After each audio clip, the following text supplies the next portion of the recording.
저 아리조나에 있는 우리 동포 보석 가게가 있었습니다. 근데 그 가게는 관광객들을 상대로 하는 그런 가게입니다. 한 번은 오랫동안 팔리지 않아가지고 한쪽 구석에 재고로 남아 있었던 터키옥 반지가 있었는데 싼 값으로 그것을 팔아치우려고 앞쪽으로 옮겨서 진열했습니다. 원래 그 반지는 싸구려가 아니었지만은 빨리 팔기 위해서 보통 99불에 나가던 반지였는데 49불에 내놨습니다. 반값으로 내놨어요. 그러나 반년이 지나도록 안 팔립니다. 며칠 후에 주인이 볼 일이 있어가지고 외출을 하면서 마침 그날 새로 들어온 여자 종업원에게 지시했어요. 저기 터키옥 반지를 잘 닦은 다음에 지금 보니까 값이 좀 희미하게 이제 낡았으니까 희미하게 붙어 있으니까 새로 잘 써서 잘 보이도록 써서 붙여라 그래서 주인이 나간 다음에 종업원이 가격표를 보니까 정말 희미합니다. 값이 확실하지가 않아. 그래서 스티커에 빨간 글씨로 값을 새로 큼지막하게 써서 붙였습니다. 490불. 주인이 돌아보니까 터키 반지가 없어졌어요. 아니 여기 있던 터키옥 반지가 어디 갔냐? 팔았는데요. 오 그래 49불 잘 받았지? 490불 받았는데 주인의 눈이 휘둥그레졌어요. 그렇습니다. 값이 좋아야 팔립니다. 값이 싸다고 다 잘 팔리는 게 아닙니다. 그렇다면 우리 인간들은 비싼 작품입니까? 아니면 싸구려 상품입니까? 우리는 하나님의 독특한 작품들입니다. 각각 하나님께서 만드신 특별한 개성과 성격을 지닌 창조물입니다. 에베소 2장 10절에 보면은 우리는 그의 만드신 바라 하는 구절이 나옵니다. 여기서 말씀하시는 만들었다 하는 헬라어 원어의 말은 포이에마 이렇게 돼요. 포이에마. 이 단어에서 영어의 포엠이 나왔습니다. 포엠은 무엇입니까? 포엠은 시라는 뜻입니다. 다시 말해서 우리 인간은 하나님이 만드신 한 편의 시라 하는 말입니다. 아주 낭만적이지 않습니까? 아주 멋진 표현을 우리 하나님께서 그렇게 하셨습니다. 근데 그 안에는 또 다른 뜻이 있습니다. 마스터피스라는 뜻이 그 안에 있습니다. 무슨 말입니까? 걸작품이라는 뜻입니다. 걸작품. 저와 여러분들은 하나님 창조주가 만드신 걸작품들이라는 말입니다. 저와 여러분들은 다 다른 내용과 의미를 지닌 그리고 가치가 있는 인간들이지만 그 가치를 알고 개발만 잘하면 하나님의 시, 하나님의 걸작품이 되는 동시에 New Creation 뜻을 아시겠죠? 매일매일 새로운 창조물이 되어 간다는 것을 믿으시기 바랍니다. 믿는 사람이건 믿지 않는 사람이건 삼손을 모르는 사람은 없어요. 삼손이 주는 역사적 교훈이 엄청나기도 하지만은 그의 비극적인 인생이 너무나도 드라마틱하기 때문입니다. 하나님은 어찌하여 삼손을 이 땅에 보내신 것입니까? 거기에는 하나님의 의도가 있었습니다. 하나님께서 바라는 강렬한 열망이 삼손에게 있었던 것입니다. 삼손은 처음부터 하나님의 기대를 한몸에 지니고 태어난 걸작품이었습니다. 마스터피스였어요. 이스라엘의 이정표가 되어서 그들의 믿음, 그들의 미래를 위한 전무후무한 사명자로 부르셨습니다. 그래서 그를 지도자로 택하셨고 그를 불러내어 선택하셔 은사를 베풀어 주셨습니다. 그래서 우리는 삼손의 일대기를 보면 모세를 기억하게 됩니다. 모세와 삼손은 유사한 점이 많았습니다. 모세는 힘이 장사는 아니었지만은 애굽의 모든 지식을 사전에 잘 습득한 지식인이었고 그리고 리더십이 출중한 사람이었어요. 그러나 삼손은 가공할 능력, 힘을 소유한 사람이었어요. 둘 다 처음부터 위대한 일꾼의 자격을 지닌 사람들이었습니다.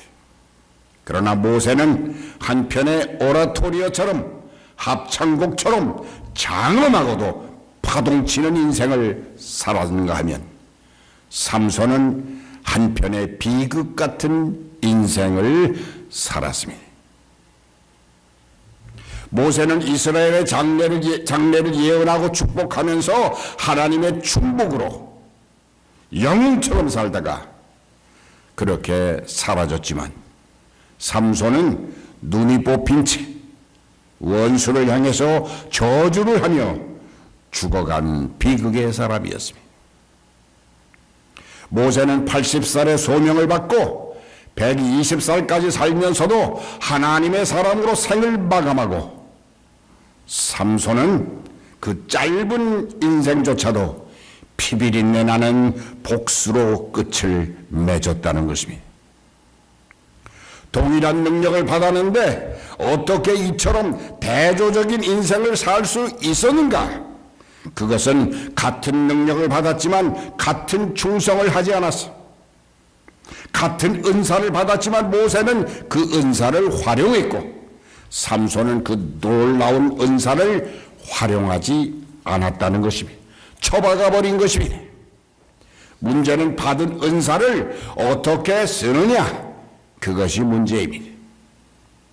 나에게 능력을 달라고만 하지 말고 이미 주어진 능력을 사용할 수 있는 충성스러운 마음을 달라고 기도하시기를 바랍니다.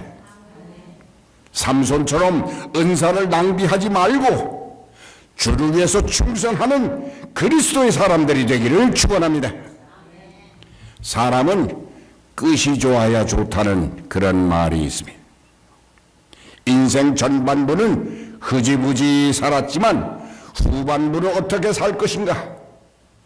모세냐 삼손이냐 결정해야 된다는 것입니다.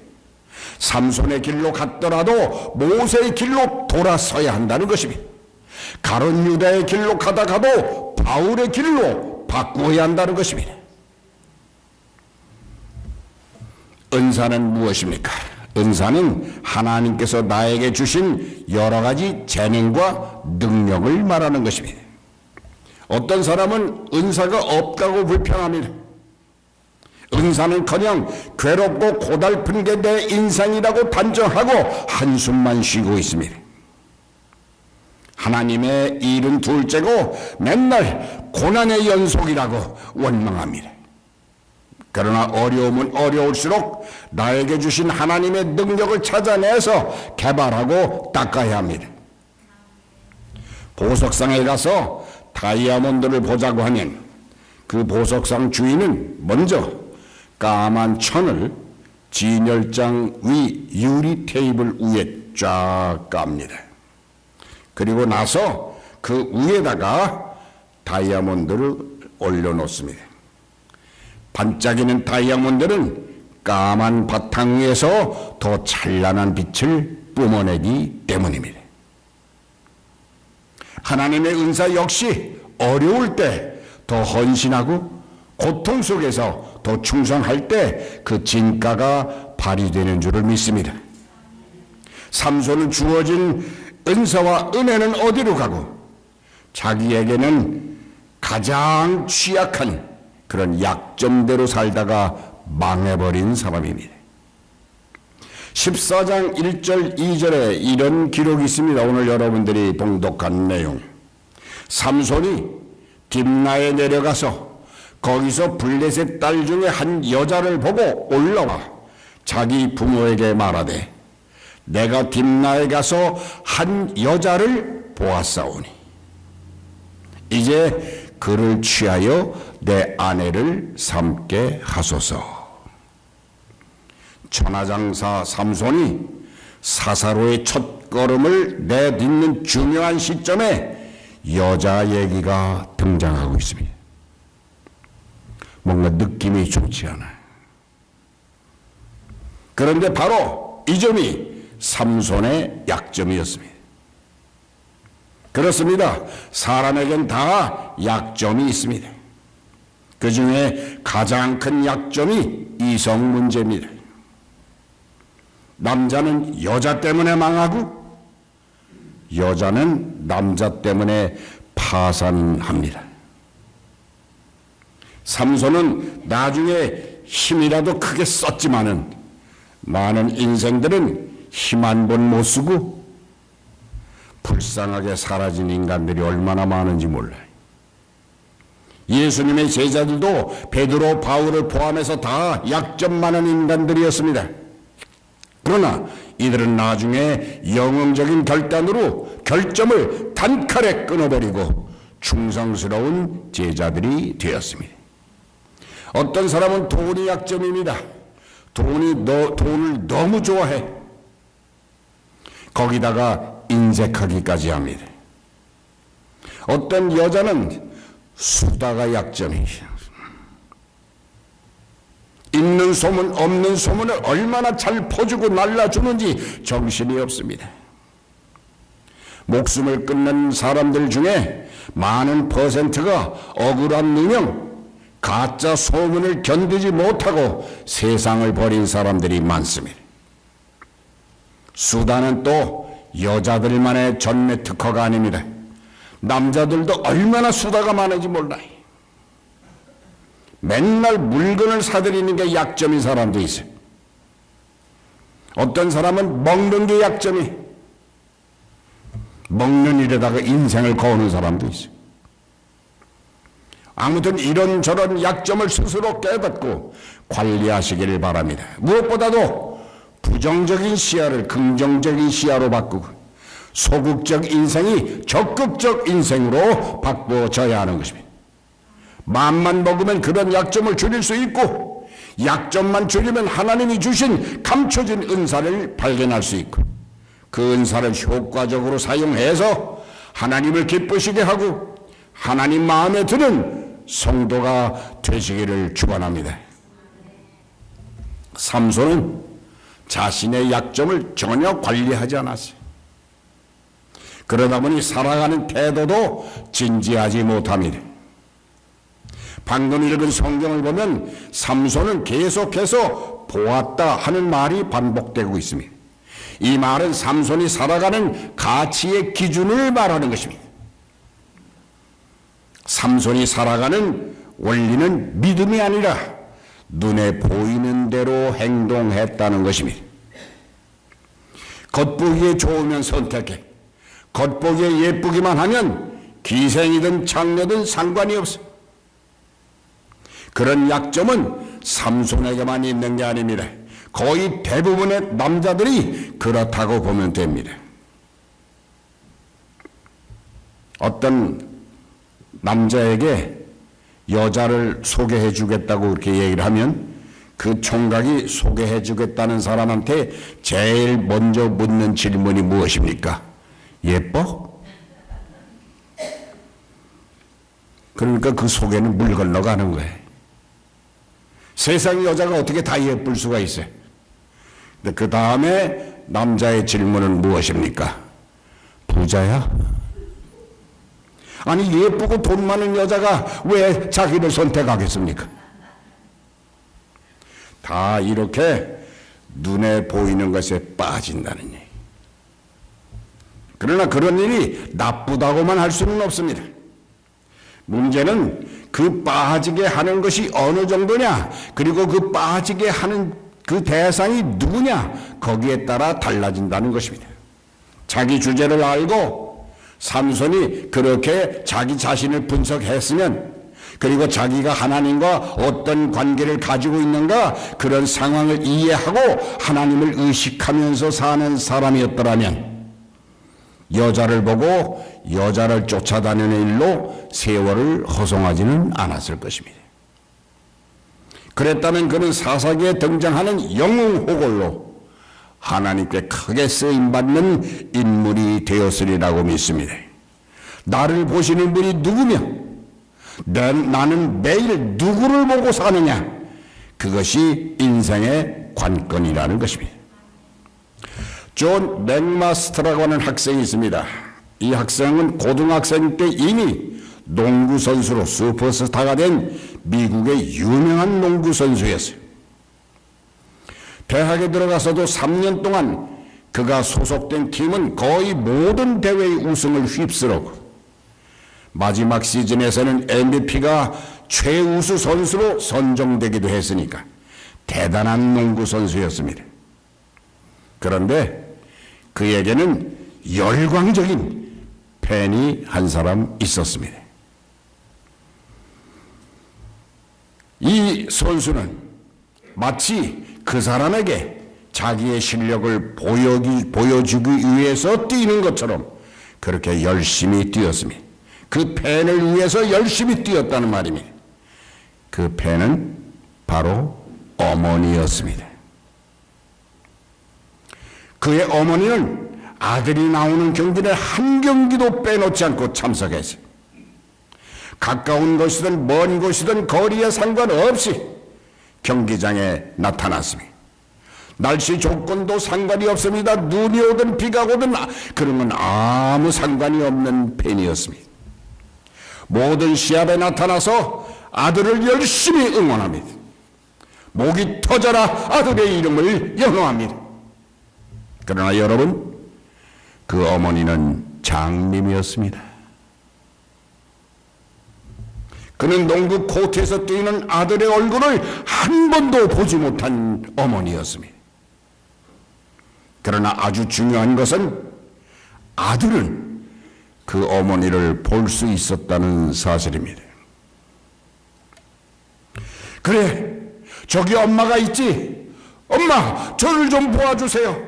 저를 지켜주세요.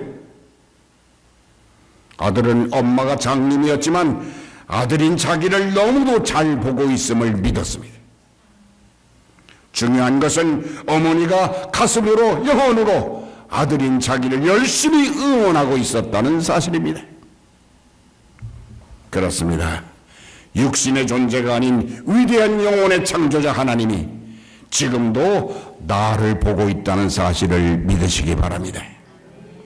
삼손이 그랬다면 자기를 사사로 삼으신 그 하나님을 의식하고 그 하나님이 자신의 얼굴을 보고 있고 내가 하나님을 보는 일체를 소유하고 있었다면 삼손은 아마 이스라엘 청사의 길이 남을 위대한 지도자가 되었음을 믿습니다. 하나님께 크게 쓰임받는 사람은 무언가 달라도 다른 사람이 되는 것입니다. 그것을 찾고 개발해야 됩니다. 5달란트를 받은 사람이 5달란트를 남기고 2달란트를 받은 사람이 2달란트를 남긴 것은 그냥 된 것이 아닙니다.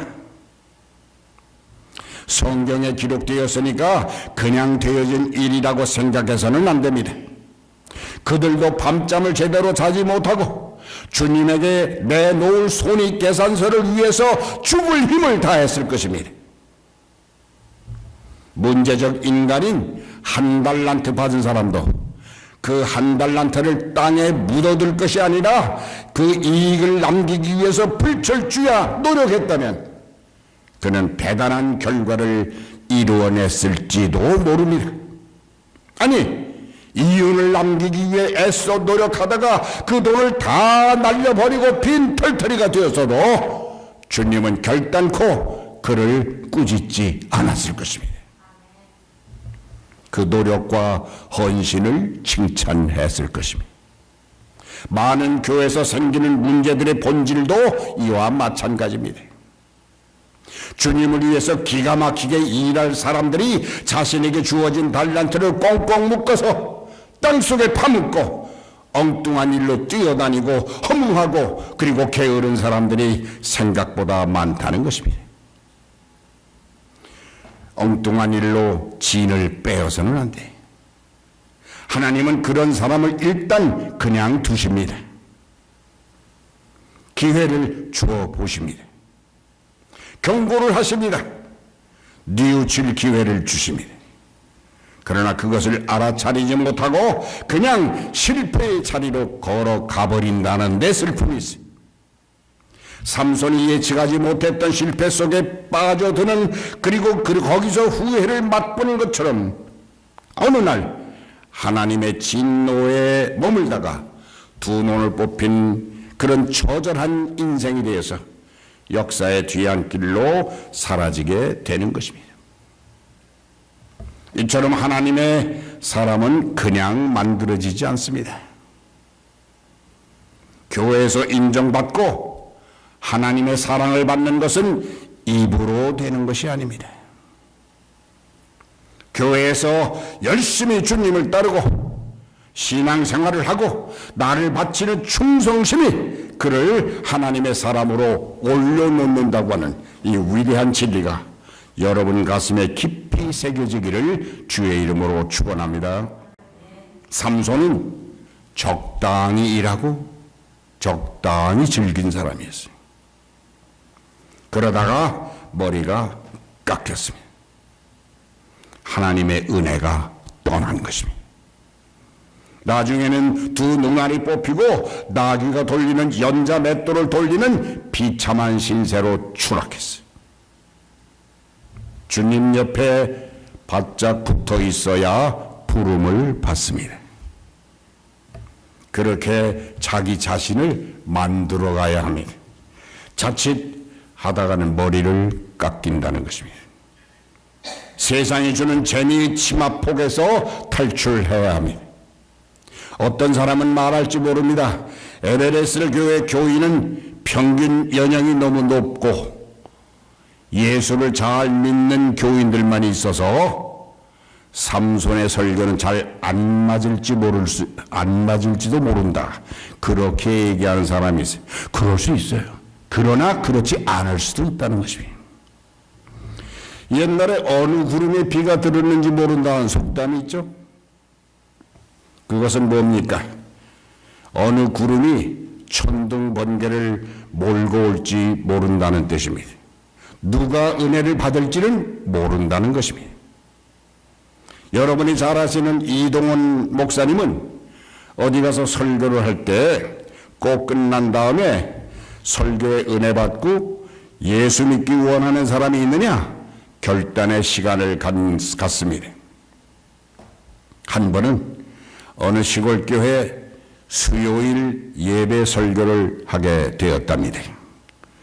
그날따라 비도 오고 날씨가 나빠서 정말 몇 사람 나오지를 못했어요. 장로님, 권사님, 집사님, 성가대장을 위시해서 교회 잘 다니는 그런 기둥 집사, 기둥의 역할을 하는 사람들 몇십 명밖에 안 왔습니다. 그 교회 목사님이 이동원 목사님에게 부탁했습니다. 목사님, 오늘은 결신자를 위한 초청의 시간을 안 해도 되겠습니다. 다 교회 잘 다니고 믿음 좋은 교인들만 왔습니다. 그랬더니 이 목사님 알겠다고 고개를 끄덕인 후에 설교를 하러 단에 올라가셨어요.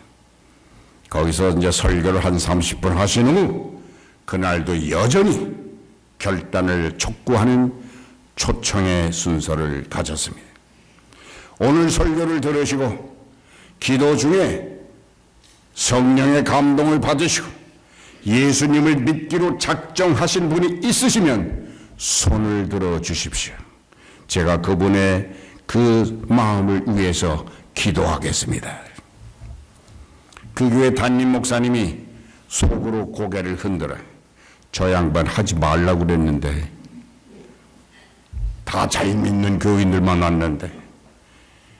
그러고 나서 한 5초의 시간이 흘렀습니다. 그런데 이게 웬일입니? 한 사람이 예수님을 영접하겠다고 손을 들었습니다. 교인들이 경악했습니다. 놀랐습니다. 손을 든 사람은 그 교회의 신실한 장로님이었습니다. 장로님은 눈물을 흘리면서 오늘 설교는 자신에게 주시는 하나님의 음성이었다고 고백했어요. 오늘 비로소 예수님을 영접하고 하나님의 아들이 되었다고 고백하며 눈물을 흘렸습니다. 놀라운 사실이 아닙니까? 이해가 되십니까? 하나님의 은혜는 언제 어디서 누구에게 임할지는 아무도 모릅니다. 삼손과 나는 아무 상관이 없는 일이라고 생각할지 모르지만 여러분들 속에 또아리를 틀고 있는 삼손의 실패, 삼손의 허영, 그것들을 발견해야 합니다. 하나님의 의도와는 전혀 상관없이 살았던 나의 모습을 보아야 된다는 것입니다. 인간적인 자세를 버리고 믿음의 자세를 새롭게 하는 그렇게 결단하는 놀라운 역사가 오늘 여러분들에게도 있어지기를 주님의 이름으로 축원합니다. 부흥이란 사람이 많이 모였다는 뜻이 아니라 가만히 앉아있던 사람이 일어나게 하는 그것이 부흥입니다. 나를 충성되게 하지 못하는 그런 치마폭에서 일어나야 한다는 것입니다. 세상이라는 여자, 게으름이라고 하는 여자, 바쁘고 피곤하다는 여자, 시간이 없다는 여자, 더 나아가 육신적인 쾌락의 여자, 이 모든 여자를 끊어내야 합니다. 남자만 끊는 게 아닙니다. 교인만 끊는 게 아닙니다. 목사도 끊어야 합니다. 수가상의 여자가 물덩이를 던져버리고 메시아를 증거하는 여자가 된 것처럼 여자들도 아니란 자리에서 일어나야 합니다. 주님이 어떤 일에 나를 필요로 하는가 눈을 부릅뜨고 하나님을 봐야 합니다.